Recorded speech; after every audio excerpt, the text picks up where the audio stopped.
Okay, let's go. Maybe there's a mountain. There's right here. Now, the only thing we're concerned about is the nice outside edge. We could care less what's going on anywhere except the top, right in there. So don't worry about it. Don't let a mountain scare you. They're really one of the neatest things to paint in this technique. Did you know that the creative gene is actually hereditary? So what actually constitutes as the separation of creativity and intelligence? It is said that creative people actually see things as more original. Now, is that due to actually having a higher intelligence? Perhaps quite possibly feeding the mind new uses for ideas or used ideas? Once you get into the research literature, there's debate about what constitutes creativity. Is it the same as having a high IQ? Does it require talent or skill? The consensus is, the best definition is that it's an ability to perceive things that are novel or original and yet useful as well. Now, useful is almost always construed in a very broad way. The arts are useful, music is useful, dance is useful because they uplift the human spirit. But mathematics is useful, science is useful as well. What that study has told us is that having a high IQ does not necessarily make you creative. It doesn't prevent you from being creative, but it's not a guarantee of being creative. Neuroscience. Let's read a quick article. This research confirms a study by Cornell University scientists 2 years ago that found that individuals who are artistically creative have a specific genetic characteristic that may enhance their creative ability. The brain, which is divided into two hemispheres, is connected by a bundle of fibers known as the corpus callosum. Researchers have discovered that the connectivity between the brain's two halves directly determine creative ability. The Cornell University team found that creative people such as writers, artists, and musicians tend to have a smaller corpus callosum, which could enhance their creative ability by allowing each half of their brain to develop thoughts and ideas more fully.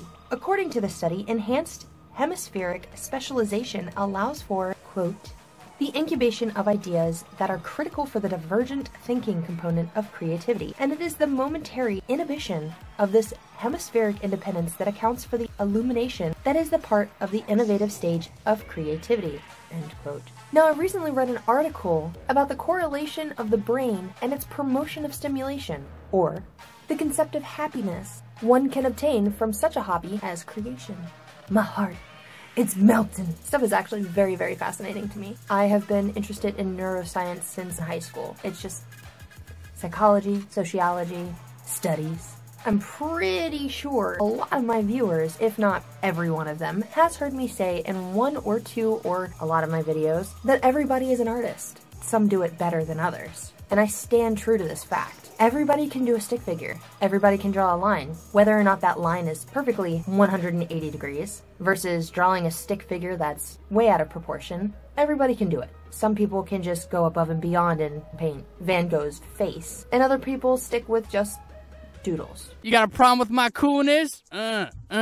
Overhand. Because if you do, I got pistols on hang 'em high, ready to go. Bring it, turd cannon! Stick figures. Now, with all of that being said, art is considered a vast array of things. Whether it be dancing, drawing, music, language can technically be an art. It's an auditory stimulation. According to a 2-year study by the University of Utah back in 2013, this is actually a pretty recent study, the left and the right hemispheres of the brain, being the creative and the logic sides, are actually a complete myth. You've heard it here. Myth. They achieve this goal through identifying specific networks in the left and the right sides of the brain that process lateralized functions. Basically, both sides of the brain share the same paths, getting information from point A to point B.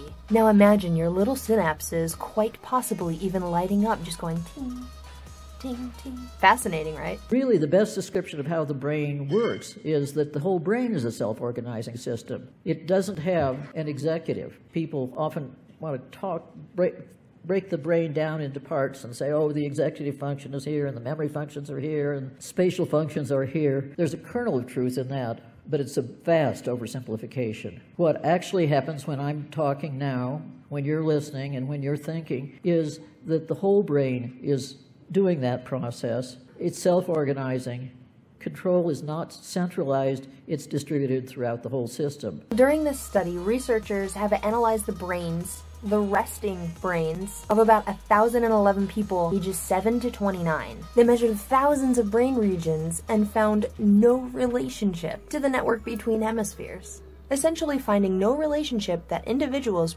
preferentially use their left brain network or right brain network more often. In other words, they use them both pretty much evenly. Fun facts, eh? This is what happens to your brain on art. We're going to be jumping into a few little pointers that may help you realize why art is actually a very good thing.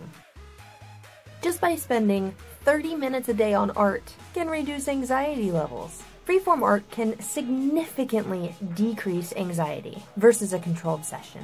When you're able to sit down and draw what you want that's currently festering in your brain starts piecing together a story by itself versus having somebody else tell you paint a house. Your brain starts thinking, how do you want the house? Is this gonna be the vision that you want? And it starts stressing the brain out. This study employed both subjective self-reported state anxiety from the State Trait Anxiety Inventory and objective, the heart rate variability, measures to assess whether 30-minute periods of art making reduced anxiety in 47 first-year college students prior to their final examinations. The results of the study. Repeating measures ANOVA with post-HOC analysis revealed significantly greater pre- to post-session reductions in anxiety for all 3 types of art-making sessions than for the controlled session.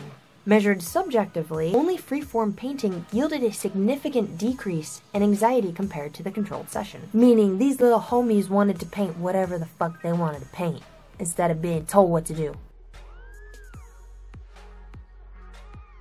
Artists are not conformists. 2.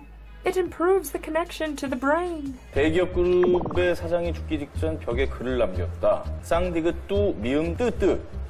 누굽니까? 딱 여기서 풀어 말하면 돼요? 칠판에서. 네, 말해요. 2번 비빔밥 가게 사장이요. 친한 비빔밥 가게 사장. 알겠습니다. 이게 뜨 뭐 리듬 타운 같은데 아무튼 뜨잖아요. 맞아요. 이거를 세로로 보면 비빔밥이죠. 네? 야, 대단하다. 오 마이 갓. 이걸 이렇게 90도로 틀어서 보면. 야, 이렇게 봐봐, 이렇게. 비빔밥. Now, on a neural level, a study was done on visual and cognitive art. This study took place in 2014. So we're gonna have 2 groups in this session, okay? We're gonna have Group A, which are the visual art participants, which are gonna be the little homies that took place in a classroom. And then we're gonna have Group B, the cognitive art that took place in a museum. Are you with me? The default mode network, or the DMN for short, was analyzed by seed voxel correlation analysis, which has been shortened to SCA, at the posterior cingulated cortex. Now the results of this study... Are you still with me? So we're going back to Group A, you know, the group that was in the classroom. It was observed that the visual art production group, Group A, showed greater spatial improvement in functional creativity to the frontal and the parietal cortices. In other words, the functional connectivity was related to psychological resilience and stress resistance. Because your brain is not trying to find the answers like Group B was, remember how they were at the museum? But because of that, your brain just so happens to be more relaxed, creating information from imagination. Imagine that. In other words, tuning out life, putting on some headphones and some great tunes, and just getting sucked away in a vortex of creativity. Pretty much my nights. Number 3. Art actually helps you get over sadness. Did you know that? Holy mother of art, there's a lot to read. Legit. So here's the short end of the stick for you guys, and I'm just gonna read it off my little paper here, okay?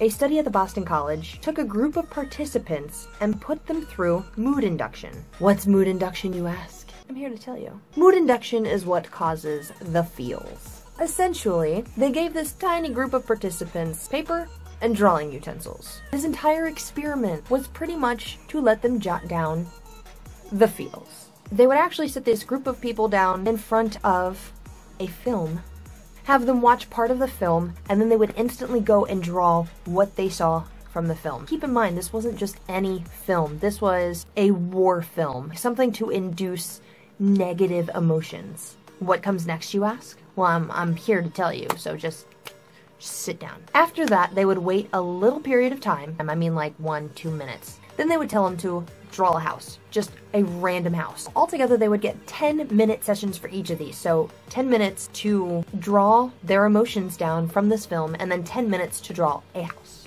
What this did was that it allowed the researchers to go ahead and separate these variables between the sessions. What they had gathered from this was that the negative feels was separated and reduced after telling them to go ahead and draw a house picture after already portraying negative emotions. This caused a distraction.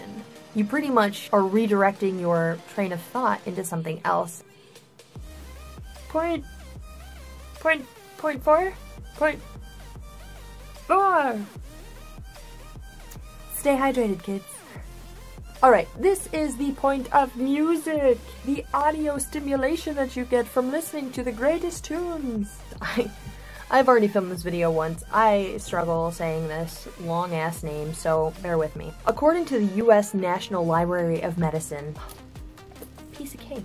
Playing a musical instrument is an intense multisensory and motor experience that usually commences at an early age and requires the acquisition and maintenance of a range of sensory and motor skills over the course of a musician's lifetime. Essentially, what it's saying is that if you're exposed to music at a very young age, you're going to pretty much carry that through your entire life. Thus, musicians offer an excellent human model for studying behavioral, cognitive, as well as brain effects of acquiring, practicing, and maintaining these specialized skills. Research has shown that repeatedly practicing the association of motor actions with specific sound and visual patterns, musical notation, while receiving continuous multisensory feedback will strengthen connection between auditory and motor regions, as well as multimodal integration regions. Because you're stimulating your brain both visually by note reading and auditorily,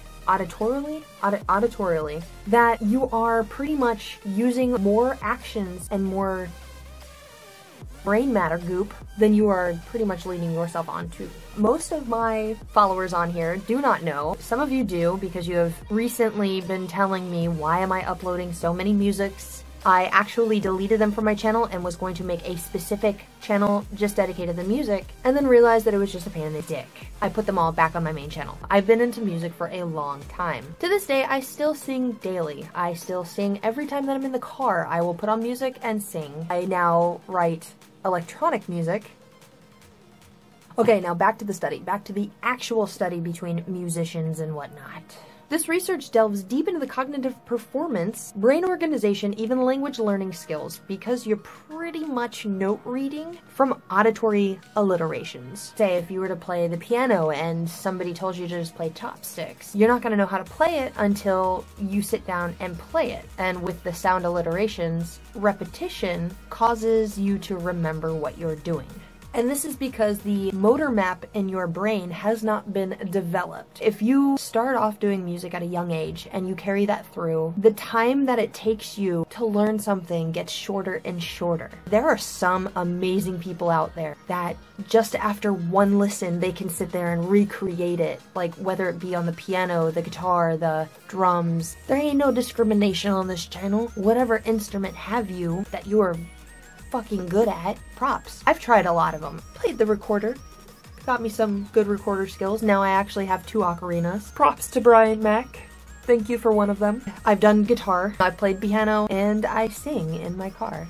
And this entire thing kind of explains why Boy in a Band is fucking fantastic at song composition. Him and Andrew, they're oh my god. But seriously, he's got so much knowledge. The composition of a lot of his stuff is very amazing. When I would listen to it in my car, I study the amount of layers that he puts into his work. And his hair. But in case most of you are wondering what a motor map was in your brain, it's essentially just like a tiny map of roadways connecting like various points throughout your brain for information to travel. Okay, now this is the part of the video where I actually say that I have done my own study on close group of friends. I pretty much interviewed about 5 to 7 people for this. All of them besides 2 people said the exact same thing. The one person that I'm going to be using for this example is my homie Eric.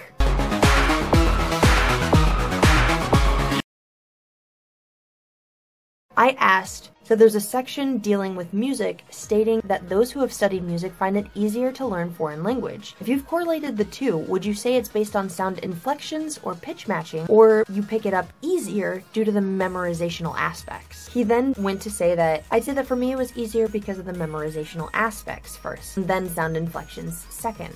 Now that I think about it, I can definitely see how the intricacies of music can really help with language and memorization and sound inflections. Me and one other person actually said that it was the sound inflections first, and then comes memorization. Whenever I hear someone speak a foreign language, like say Korean for instance, when they say 안녕하세요 or wasao, I listen to how they are saying it so I can actually match it within my own being. And everybody is different. Everybody learns things at a different rate, at a different speed, in different styles. Now, the part of the study says that both music and language follow the same paths in the brain using the same areas. Remember the little motor roadways that I was talking about in your brain? Because of the audio portion of your brain, it pretty much goes into a different section following the same roadways for both of those. They kind of coincide together. Once again, neuroscience is it is one of the hardest things to study because there is no end to it, or no final results. It's just once you master one thing of the brain, something else baffles you, even more so than it did. Now the last part of this study is the zone. I don't know about you, but, you know, all my little homies that are on this channel who, you know, are into the art and stuff. Have you ever just sat down to start a piece and then realized that several hours have gone by, you have not known about it, and you are still going? Pretty much, time is eluding you. Art often creates this zone type of feeling. Now for me, this is pretty much generally achieved by already having an idea set in my mind that helps aid those reference images, and then putting on some music and pretty much just getting lost in a world. Pretty much that if I know that sound is coming from something that I want to watch, I'm gonna watch it. In conclusion to this entire thing, because we've reached the part that's the conclusion, art definitely goes deeper than a lot of people expect it to. It's more than just shapes and colors. It's more than just getting lost in this world where you just want to create something out of your brain. The way that I view it is that it's technically an exercise for your brain by itself. In retrospect, art is more than just creating something that's visually stimulating for somebody else to view. It is more than just the background story of what went into the piece. More science involved than you think. So next time you go to a gallery and you see just like a solid line going down a canvas or a representation of Pollock's work, before you say that it's trashy and that there's nothing involved and that you could do it yourself, step back, look at the painting, and try to put yourself in their shoes. So with all that being said, I hope that my little artist clan creates a creative disaster. If you liked what you saw in this video, then definitely click that thumbs up button for me. I know it was different, I know it was new, I know it was random, but I like studying things. I like knowledge. If we can get this video to 20 likes, another video of its kind will come out. My little creative disaster crew. I will definitely see you guys in the next one. Don't forget to subscribe to the channel if you aren't already. Like I said, this is the first video of its kind. Don't forget to click that bell notification button to be notified as to when new uploads come to the channel. I will see you guys in the next video. Bye!